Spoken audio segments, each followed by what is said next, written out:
طبعا التحصينه بالتقطير بتكون اعلى حاجه في التحصين، بيليها الرش، بيليها ميه الشرب. يا جماعه انا بجمسك الكتكوت ليه جناحين، ايدي بتيجي على جناح والرقبه اهو، الجناح بيفضل تحت ايدي من هنا اهو عشان ما يقعدش يرفرف لو الجناحين بقوا.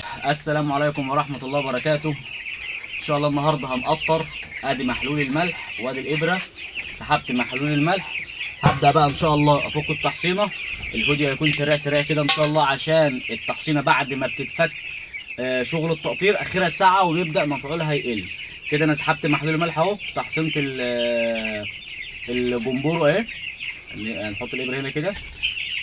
طبعا البرشامه بتطلع وتتحرك معانا اهي، مش ثابته اهي، تطلع وتنزل معانا. نحط الابره بتاعتنا نسيبها الحقنه بتتسحب لوحديها اهي. ده دليل ان التحصينه تمام مفيهاش اي مشاكل اهي. الحقنه اتفكت معانا، نرجها كده كويس ونتاكد من الرج.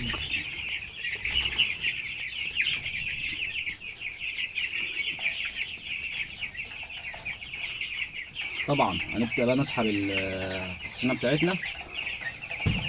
امسك الانس، هنملى القطاره.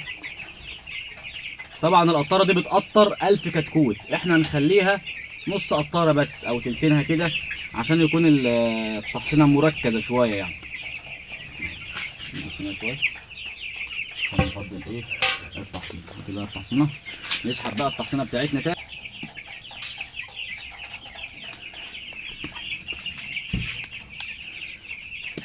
خلاص كده البرشامه تتفتح عادي، التحصينه اتفكت اهو.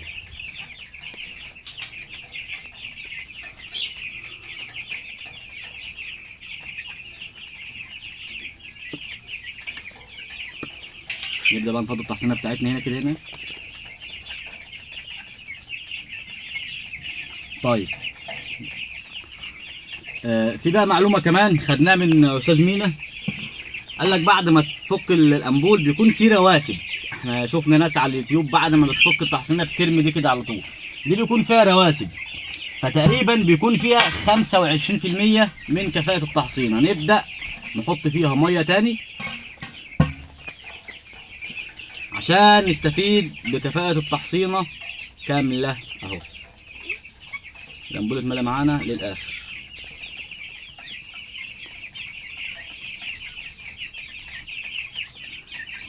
دي بقى تتعدم او تترمي او تتحرق او تدفن او يوديها في اي داهيه. وده ناس. نبدا بقى نغطي الانبول بتاعنا.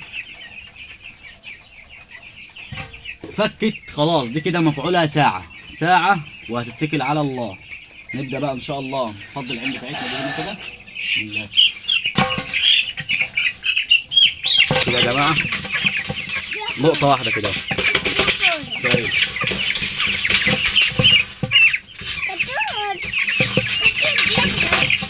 طبعا انا عشان مبتدئ بمسك واحد بواحد.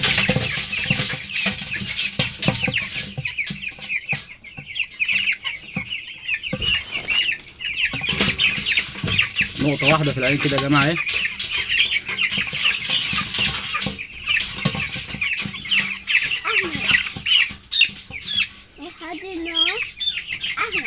ايه يا حبيبي؟ كتكوت بيعيط؟ معلش يا كتكوت. بيعيط تاني يا احمد. بيعيط تاني؟ بمسك الكتكوت من رقبته اهو بالراحة، ما تثبتش، لو ثبتت يغمض عينه اهو عشان يفضل عينه مفتحة كده.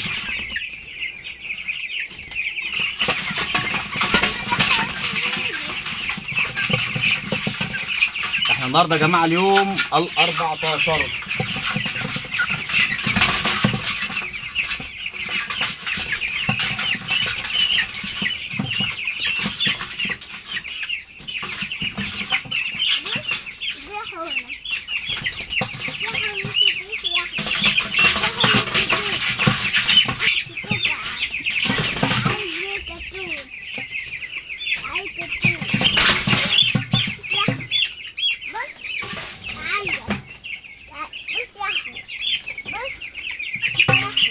معانا وادي الامبول اللي بيقطر 1000.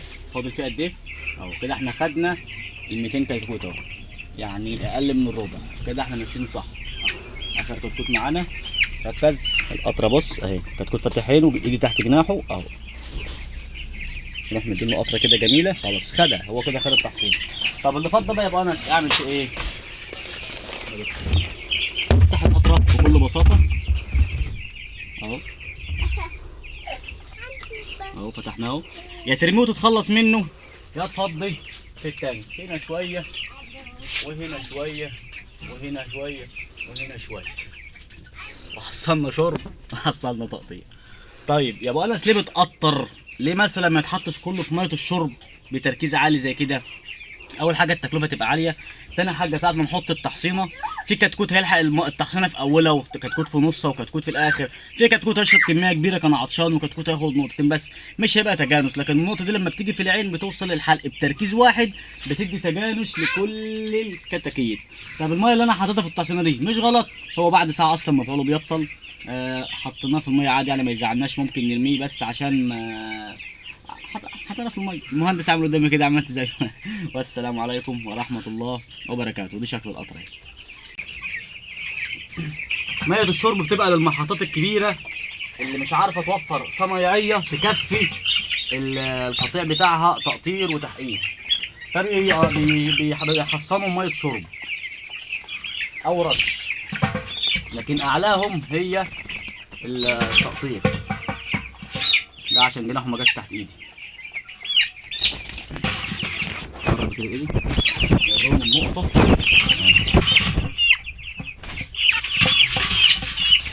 يا جماعه انا باجي امسك الكتكوت ليه جناحين، ايدي بتيجي على جناح والرقبه اهو، الجناح بيفضل تحت ايدي من هنا اهو عشان ما يقعدش يرفرف. لو الجناحين بقوا حرين هيقعد يرفرف وهيزعق وهيغمض عينه.